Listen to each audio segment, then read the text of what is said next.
Estamos en el segmento número 4 de nuestra serie titulada El Narrador. Y hoy vamos a hablar de una parábola muy interesante. Hemos estado analizando estas historias que Jesús contaba. Hemos estado viendo este arte magistral de Jesús de contar historia. Era uno de sus métodos de enseñanza favoritos. Estas historias se llaman parábolas y eran comunes en la cultura judía. Pero Jesús definitivamente era el mejor en contarlas. Y estoy seguro que Jesús era el Hijo de Dios. Él hubiera podido utilizar cualquier método. Si él hubiera decidido enseñar con conferencias sofisticadas o homilías elocuentes o predicaciones persuasivas, él hubiera sido el mejor. Pero él eligió usar estas pequeñas y simples historias. ¿Por qué le encantaba a Jesús contar parábolas? Bueno, los discípulos tenían la misma pregunta. Mateo 13, versículo 10, sus discípulos vinieron a él y le preguntaron: ¿por qué usas parábolas cuando hablas con la gente? A ustedes, les dice Jesús, se les permite entender los secretos del reino del cielo, pero a otros no. Pongan atención, porque esta es la respuesta de Jesús al por qué él utilizaba palabras. A ustedes se les dará la comprensión para entender los misterios, los secretos del reino, pero a otros no. A los que escuchan mis enseñanzas se les dará más comprensión y tendrán conocimiento en abundancia, pero a los que no escuchan se les quitará aún lo poco que entiendan. Por eso uso estas parábolas. Entonces la respuesta de Jesús es: utilizo parábolas porque me sirven con un doble propósito. Por un lado, estas parábolas traen revelación a esos corazones fieles y hambrientos y sedientos de Dios, pero a otros se les oculta las verdades del reino. Aquellos que son tercos, rebeldes, farisaicos, a los necios de corazón duro, por decir a las suegras, por ejemplo, no iban a entender nada, ¿sí? Iban a tener el efecto contrario. Es broma, hermanos, ¿sí? No tendrían la capacidad, estas personas de corazón duro, de comprender la sabiduría de Dios escondida en el misterio de las parábolas. Lo vimos en la última historia que tratamos en la serie, la parábola del hijo perdido. Era un ejemplo de esto. Los fariseos estaban confundidos, incluso ofendidos con la historia. Específicamente ofendidos con el extravagante amor del Padre, porque el hijo perdido no merecía semejante gracia. Pero la audiencia de la historia de hoy era diferente. Esta vez Jesús se dirige a una gran multitud de gente curiosa, buscando conocer, entender más de Jesús. Sus discípulos también están allí entre ellos, y es una de las parábolas más breves, más pequeñas, en la que Jesús incluso habla de una sustancia muy pequeña. Y hoy vamos a hablar de la parábola de la levadura. Mateo 13, versículo 33. Jesús también usó la siguiente ilustración: el reino del cielo es como la levadura que utilizó una mujer para hacer pan. Aunque puso solo una pequeña porción de levadura en 3 medidas de harina, la levadura impregnó toda la masa. Esa es la parábola en su totalidad. Y como solía hacerlo, Jesús toma la parábola de la vida común. Cuando Jesús era niño, seguro había visto a su madre hacer esto muchas veces: aplicar la levadura a la masa. Esto era algo común en los hogares judíos mientras se hacía el pan. Entonces la audiencia, los que estaban allí, seguro habrían conectado con la ilustración. Hubieran entendido que cuando Jesús dice 3 medidas de harina, quería decir que era una gran cantidad de masa la que se estaba haciendo. Los teólogos dicen que sería una cantidad tan grande que no se haría dentro de la casa, quizás se haría afuera en el patio, y quizás gente de toda la vecindad vendría a participar para amasar, para preparar el pan, porque 3 medidas de harina era una gran cantidad, era para una gran cantidad de masa. Entonces, esta gran cantidad a la que Jesús se refiere era para efecto. Jesús estaba señalando la enormidad de la tarea realizada por solo un poco de levadura. Solo un poco de levadura iba a tener efecto en todo el lote de la masa. Entonces, la parábola de la levadura habla del reino de los cielos y específicamente de la influencia del reino de los cielos en el mundo. Cada vez que escuchas a Jesús hablar del reino, o cuando ves mencionado el reino en las escrituras, significa varias cosas. Está hablando de la presencia de Dios y su soberanía. Está hablando del cumplimiento de las promesas de Dios. Incluso el regreso de Jesús para venir a establecer su reino para siempre. Cuando escuchas hablar del reino de Dios, actualmente se refiere a un reino espiritual. Se trata de la experiencia espiritual que el individuo tiene con Dios y la calidad de vida que esa nos produce. Se refiere a todos los que al depositar su confianza en el Rey de Reyes, Jesucristo, y lo aceptan como Salvador, se refiere a lo que ellos experimentan al nacer de nuevo y al entrar en el reino. Se refiere al pueblo de Dios. Entonces, en esencia, cuando escuchamos hablar del reino, se refiere a nosotros, el pueblo de Dios. Y el objetivo de la parábola es bastante claro. Se trata de influencia. Diga conmigo, influencia. Se trata del impacto del reino de Dios en este gran pedazo de masa que llamamos planeta Tierra. La naturaleza de la levadura es crecer y cambiar con lo que entra en contacto. De la misma manera, la iglesia fue creada para influir, para cambiar la atmósfera, para cambiar lo que sea que contacte. El reino de los cielos existe en nuestros corazones. Y cuando reflejamos el carácter de Dios a través de los talentos que nos ha dado y las oportunidades que nos da, seremos como la levadura, impactando al mundo, ejerciendo una influencia penetrante en el mundo en general.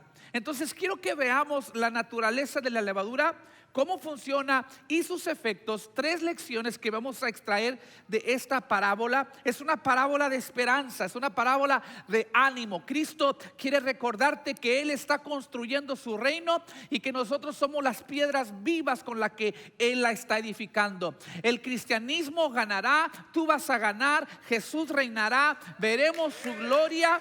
¿Cuántos dicen amén? Aquí va número 1 para los que toman apuntes.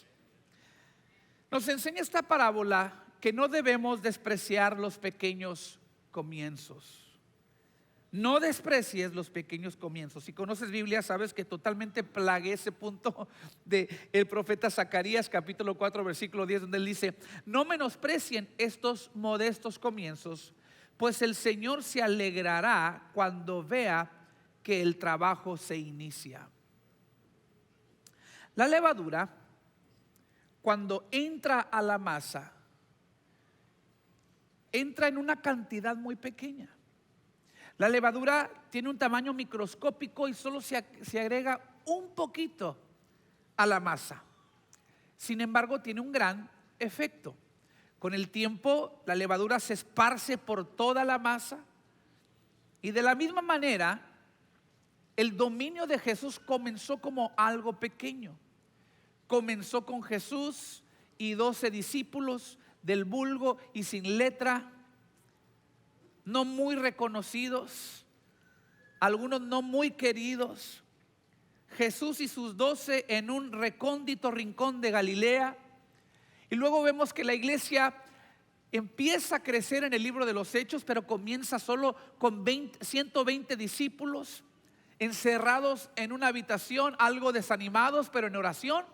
¿Por qué? Porque Jesús se había ido, estaban invadidos de incertidumbre, pero se había ido sin antes saberlos, no se había ido sin antes dejarles la promesa del Espíritu Santo. Y todos conocemos, o la mayoría conocemos lo que pasa en Hechos capítulo 2. Estalla un avivamiento en ese pequeño aposento alto. La iglesia empieza a crecer, la gente se empieza a añadir, se empieza a multiplicar. Y miren la iglesia el día de hoy, millones a través de la faz de la tierra, y ninguna otra fe ha influido tanto en el mundo como el cristianismo. Tantos avances sociales, todos los sistemas legales reflejan el cristianismo. El cristianismo ha influido en la educación, el arte y la música. Cada una de estas esferas refleja el impacto de Cristo y de su pueblo. El mundo ha sido impactado dramáticamente, de una manera increíble, por algo que empezó muy pequeño.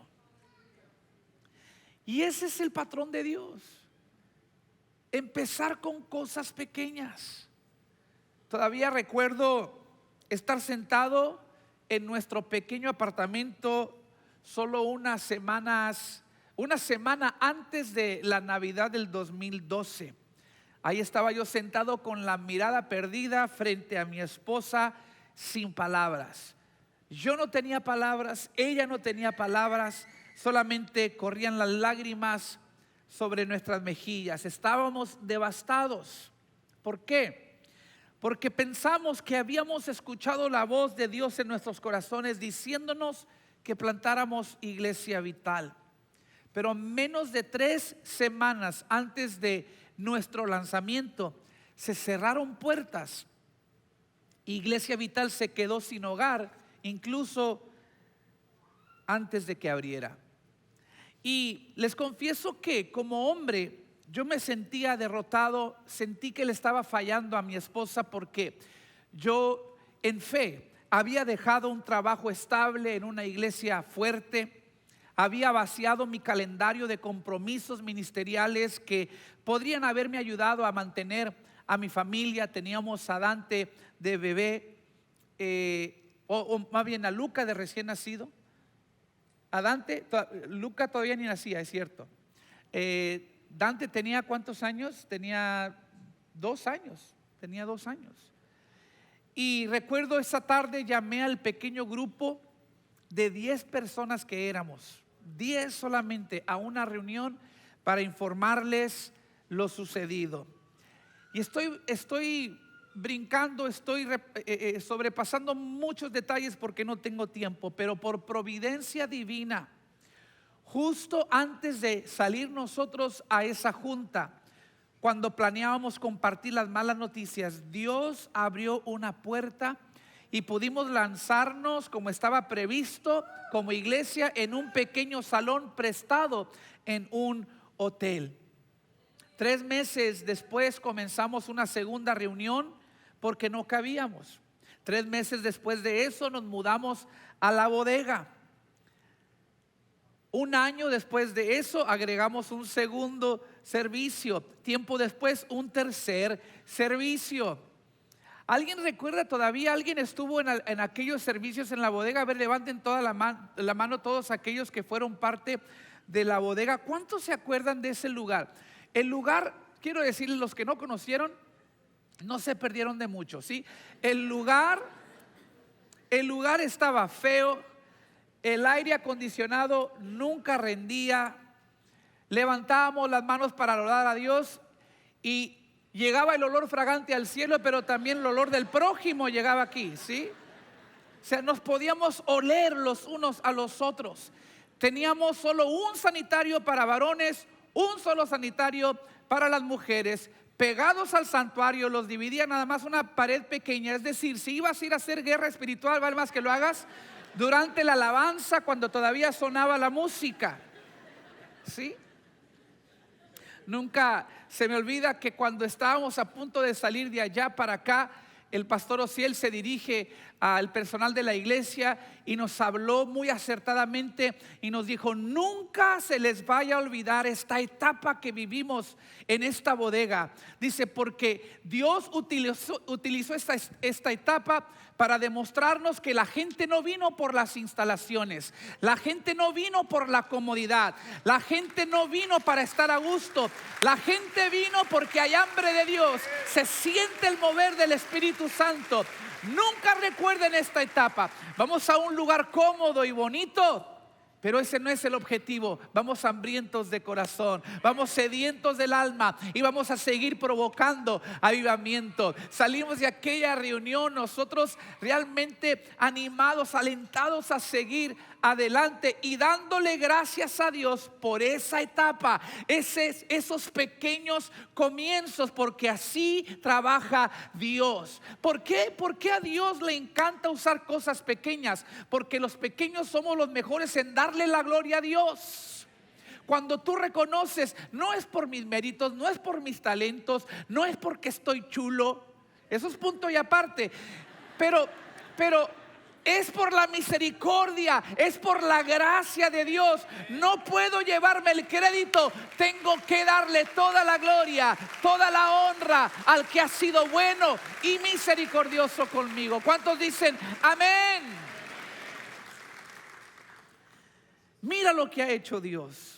El mismo Dios que creó la levadura con las propiedades que incluso una pequeña cantidad podía influir en toda la medida de la masa, es el mismo Dios que usó la onda de un adolescente llamado David para matar a un gigante llamado Goliat. Es el mismo Dios que usó el almuerzo de un niño para alimentar a una multitud. Es el mismo Dios que usó una cruz para salvar al mundo. Es el mismo Dios que ha hecho crecer esta iglesia y ha extendido su impacto por toda la región. Entonces estoy aquí para decirte, no sé lo que tú estés manejando ahorita, no sé lo que está en tus manos, que lo ves como un comienzo pequeño, no sé qué estás construyendo en este momento en tu carrera, tu ministerio, tu familia o tu negocio, pero he venido para decirte: no menosprecies los pequeños comienzos, humildes y aparentemente insignificantes.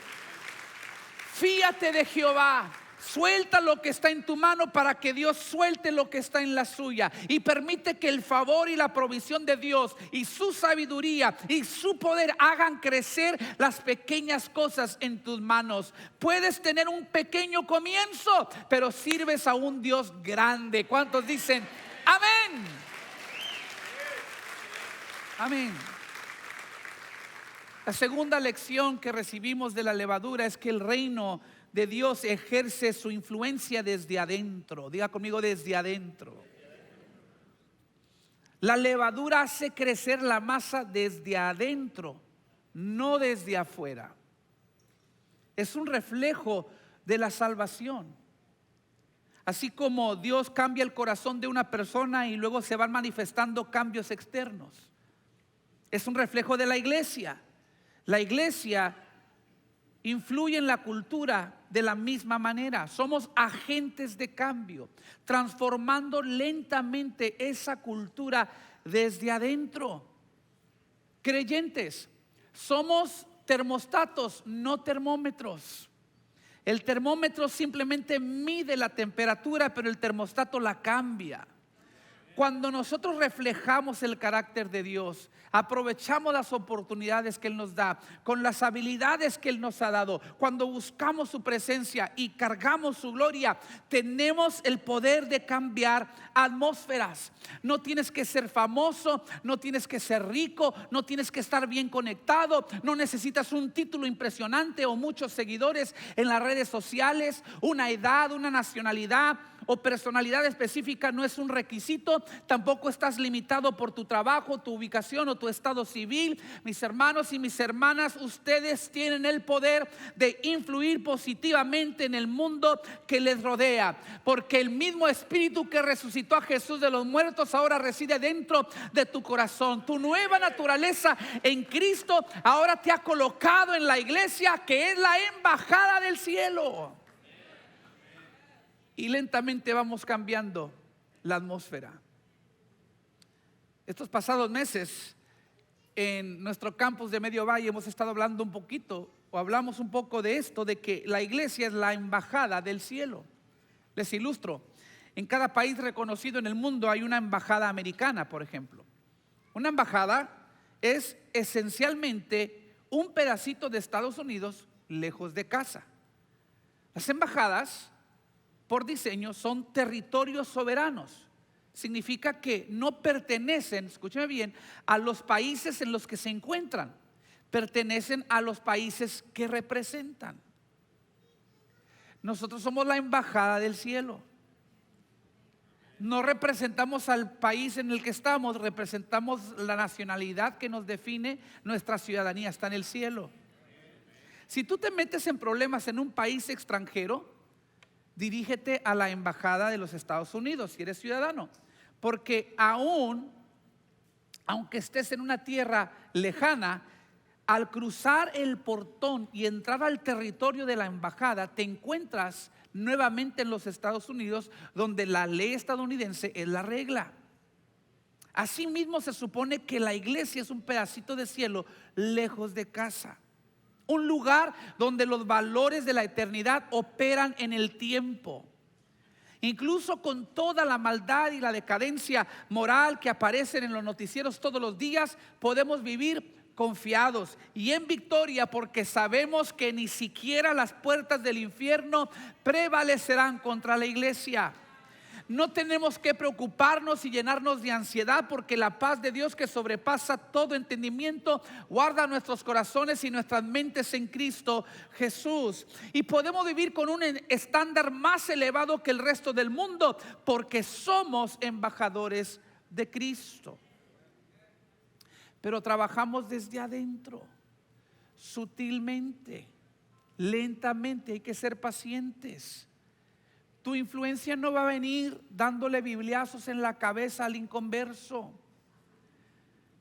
Tu influencia, tu impacto no va a venir insultando a los que no creen como tú. No podemos insultar e inspirar a la misma vez.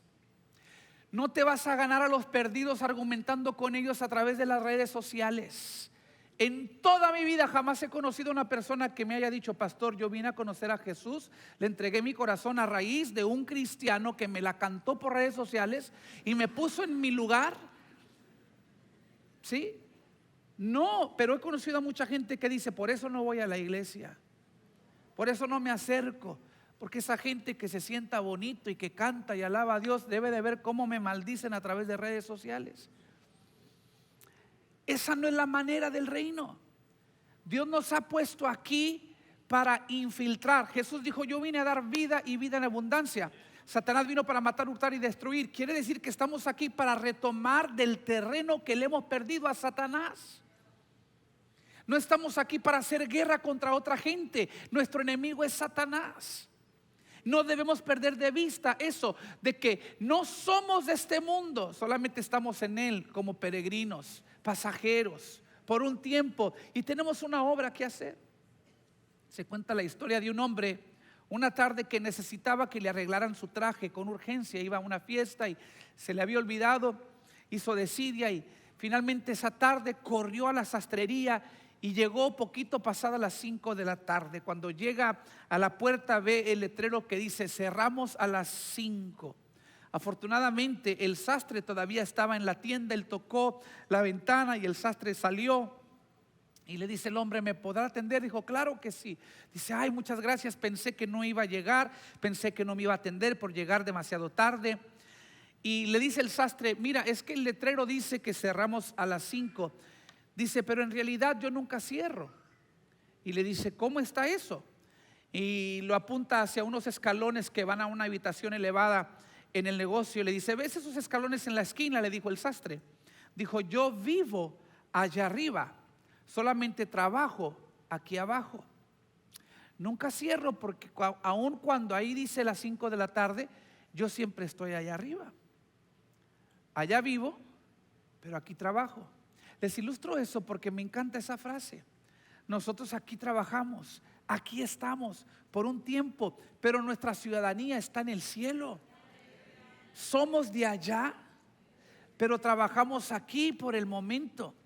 y no cerramos. Nunca apagamos la llama del fuego del don de Dios que está en nosotros. Nunca dejamos de buscar su rostro. Nunca dejamos de ser la sal de la tierra, la luz del mundo, la levadura de la masa. Estamos en este mundo, pero no somos de este mundo. No somos conformistas. Somos agentes de cambio, trabajando desde adentro para cambiar la cultura. Estoy orando por ti, Iglesia Vital. Estoy orando estos últimos meses. Yo he sentido que Dios está haciendo algo impactante en nuestras vidas. Estoy orando por todos aquellos que han sentido últimamente que Dios te está llamando al ministerio de una manera no convencional. ¿A qué me refiero? Puede que tú sabes que no eres pastor, que no eres predicador, que no eres ministro, pero sabes que lo que Dios te dio, tu talento, tu negocio, tu personalidad, sabes que ha sido destinada para ser usada para proclamar el reino de Dios. Y más siento y veo que Dios está haciendo este giro. Hace como unos 10 o 12 años me invitaron a ministrar a un campamento de jóvenes, y después de una de las ministraciones salí afuera a disfrutar del paisaje debajo de un árbol, viendo hacia un lago, disfrutando la brisa, y de pronto un joven de los que había estado en la reunión me vio y se acercó conmigo. Y viene y me dice: Pastor Charlie, ¿me da un momento? Le dije: claro que sí, mi hijo. Y me dice: mire, yo tengo 19 años de edad, escúcheme bien. Dice: pero estoy con una lucha interna. Vengo de una descendencia de predicadores. Mi bisabuelo fue pastor, mi abuelo fue evangelista, mi papá es director de alabanza, todos mis tíos son pastores. Y toda la familia asumía que yo también iba a seguir esos pasos e iba a estudiar en el seminario y que iba a ser pastor. Dice: pero siento que Dios me abrió una puerta muy grande y la aproveché, pero mi familia como que no entiende por qué yo escogí este camino en lugar del ministerio. Y le dije: ¿y cuál es ese camino? Me dice: pastor, yo a los 19 años de edad estoy jugando fútbol profesional en la MLS para el FC Dallas. Yo dije: wow. ¿Y viniste al campamento? Dijo: sí, porque yo amo a Dios, yo quiero servir a Dios. Y he aceptado este reto porque siento que Dios me dio este don, Dios me dio este talento, lo quiero usar para su gloria. Pero a la misma vez he decepcionado a mi familia porque no soy pastor. ¿Qué consejo me puede dar? Y le dije: mi hijo, yo nunca acostumbro darte un consejo que vaya a crear fricción con tu familia, pero qué bueno que hoy no están. Le dije: porque te voy a dar un consejo desde mi punto de vista. Le dije: mira, si yo no hubiera aceptado la invitación a este campamento por X o Y razón, hubieran levantado el teléfono y le hubieran hablado al próximo predicador, porque como yo hay montones. Alguien iba a venir a predicarte a este campamento, pero como tú hay muy pocos. Le dije: a tus 19 años de edad, ¿cuánta gente viene a cada partido tuyo a verte jugar? Me dice: unos 12,000, 15,000 a veces. Le dije: bueno, a esto nosotros le llamamos una mega iglesia. Le dije: ¿por qué vas a empezar de cero cuando Dios ya te dio una plataforma que si tú la utilizas para la gloria de su nombre, si tú la utilizas para apuntar a Jesús, tú puedes impactar a mucha más gente que la que yo puedo impactar? Es más, tú estás en una plataforma secular donde hay más gente prospecta para la cosecha. Yo a este campamento vine a predicarle a la mayoría jóvenes cristianos. ¿Sí? Estamos como reciclando mensajes para los mismos cristianos, pero tú tienes la habilidad, la oportunidad de alcanzar a mucha gente que no conoce a Jesús. Le dije: te lo digo desde mi punto de vista, Dios te ha dado algo muy especial. Como yo hay muchos, como tú hay muy pocos. Y recuerdo que este muchacho se fue animado, se fue alentado. Me volví fan de él, empecé a seguir su carrera, lo vi prosperar en la MLS, lo vi prosperar en las Olimpiadas, lo vi prosperar en México. Hasta la fecha sigue sirviendo al Señor, ya se jubiló. Ya ven que esas carreras atléticas duran muy poco, ya se jubiló, pero no sin antes haber testificado y haberse ganado a muchos otros atletas para el Señor. Testificó a muchos más, se ganó a algunos y sigue siendo un joven que sirve al Señor fielmente. La semana pasada me llenaba de gozo, porque yo soy un gran aficionado de los deportes y estas historias me conmueven. Y salí yo a predicar y vi a Jaime acá, a Jaime García por acá, estaba el Gringo Torres aquí, estaba Dani León allá, atletas profesionales. Y yo decía, wow, qué hermoso, qué bonito es ver que Dios está alcanzando a personas en diferentes plataformas, porque ellos tienen un impacto, una influencia que yo no tengo.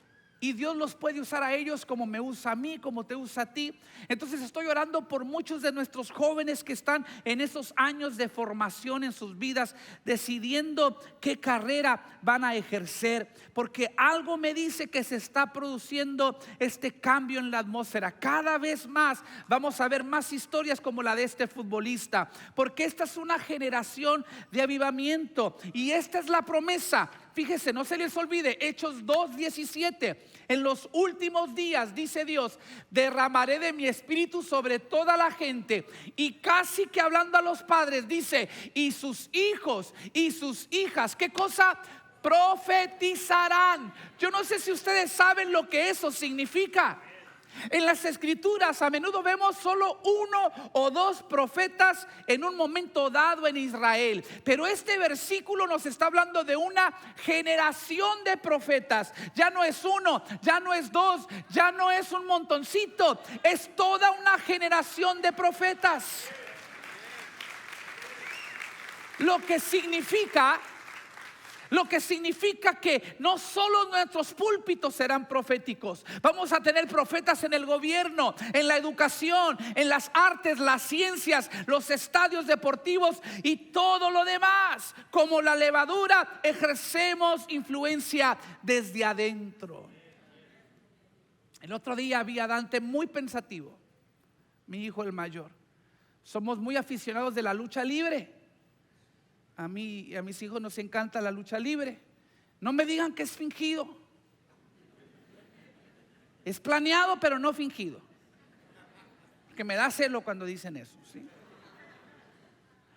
Y un día lo vi muy pensativo y le dijo, amigo, ¿qué está pasando por tu mente? Dice, es que estaba hablando con Dios. Mira lo que me dijo mi hijo. Le dije, wow, ¿qué te dijo? Me dice, no, lo que yo le dije a él. Entonces le dije yo, pues ¿qué le dijiste? Dice, es que sentí que Dios me estaba llamando al ministerio. Y me conmoví, se me hizo nudo la garganta. Dije, ¿qué, mijo? Dice, siento que Dios me está llamando al ministerio. ¿Y qué le dijiste a Dios? Pues le dije que yo quería ser luchador. Entonces le digo, ok. Y entonces le digo, ¿y luego? Dice, pues yo le dije a Dios, mira, yo quiero ser las dos cosas, Señor. Yo quiero ser pastor y quiero ser luchador. Pero quiero que me hagas un excelente predicador y un luchador mediocre. Y yo me le quedé viendo las cosas que dicen los niños. Mi hijo, ¿por qué le preguntas? ¿Por qué le pediste a Dios que te hiciera un excelente pastor, pero un luchador mediocre? Tú le puedes pedir ser excelente en las dos cosas. Dijo, no, Señor, no yo tengo que ser excelente en el ministerio, pero mediocre en la lucha. Le dije yo, ¿por qué? Dice, porque mira, papá, si soy excelente luchador, me van a poner en los eventos estelares de paga los domingos y yo, siendo pastor, voy a tener que estar en la iglesia. Pero si soy de los mediocres, Me ponen el Monday Night Raw, en el Friday Night SmackDown, pero los domingos no. Y puedo estar en la iglesia el domingo. Y yo dije, pues hazlo un luchador mediocre entonces, Señor. ¿Qué quiero decirles? Me encantó su manera de pensar. Me encantó su manera de pensar, porque él estaba diciendo en sus propias palabras: no voy a limitar a Dios a que me use de la manera convencional. Todo mundo va a esperar, como hijo del pastor Charlie, que yo sea pastor, pero yo tengo otras metas y tengo otros sueños, y no voy a limitar a Dios en qué plataforma o si ambas Él quiere utilizar, pero voy a apuntar a Él, voy a glorificar su nombre. Hace un par de días me dice, ahora le gusta mucho el básquet. Dice, cuando me gane el premio del jugador más valioso, te voy a reconocer a ti, papá, y voy a reconocer a Jesús. Dije, vamos por más. Y yo estoy orando por esos niños, esos jóvenes que están creyendo en fe, que de manera no convencional Dios los va a utilizar, porque son parte de una generación de profetas que va a provocar avivamiento. Y los padres tienen que decir conmigo, amén, amén a eso. Termino. Lo último que nos enseña esta parábola de la levadura es que el reino de Dios, el poder del reino es muy grande. Esa es la lección de la parábola. Un poco de levadura influye en toda la masa. Yo sé que vivimos en una época en que las personas se fijan mucho en su físico, se fijan mucho en cómo cuidar su cuerpo. No necesariamente es malo, ¿verdad? Pero no podemos negar que el pan con levadura es superior al pan sin levadura. Yo sé, vivimos en una época en que todos están contando sus calorías, están limitando sus carbohidratos, están evitando el gluten y practicando toda forma de autodesprecio. Yo sé, yo entiendo, pero no podemos negar esa verdad. Dicen que un hombre en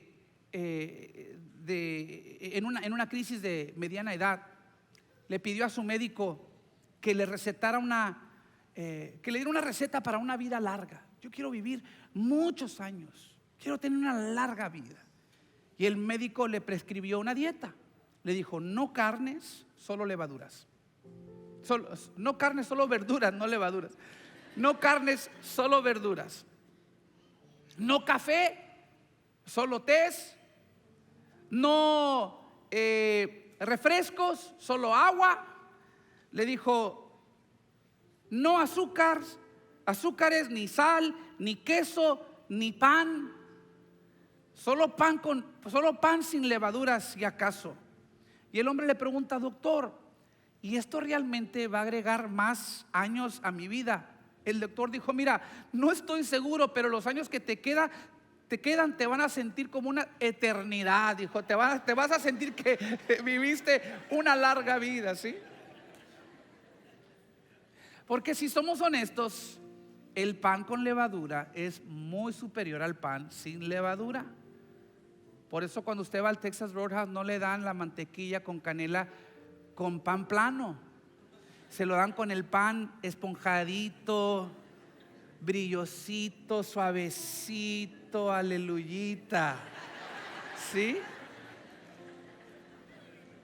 El pan sin levadura es plano, duro, seco y poco apetecible, pero el pan con levadura es suave, esponjoso, cálido y sabroso.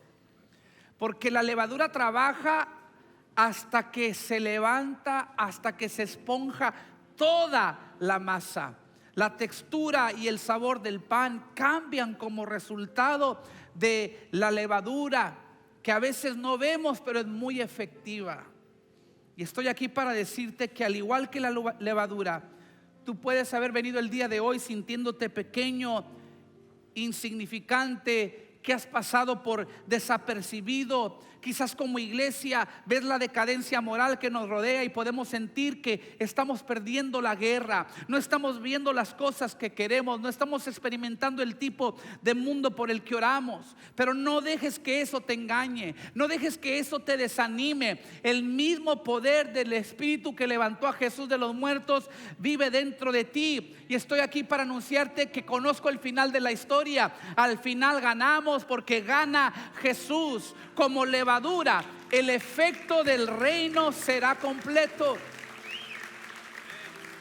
Profetizó Habacuc capítulo 2 versículo 14: así como las aguas llenan el mar, la tierra se llenará del conocimiento de la gloria del Señor. Estoy aquí para decirte que el mensaje del evangelio llegará a cada generación y a cada lugar en el mundo. El mal será destruido, el enemigo será derrotado, Jesús reinará y al nombre de Jesús se doblará toda rodilla en la tierra y debajo de la tierra y en los cielos, y toda lengua proclamará que Jesucristo es el Señor para gloria del Padre.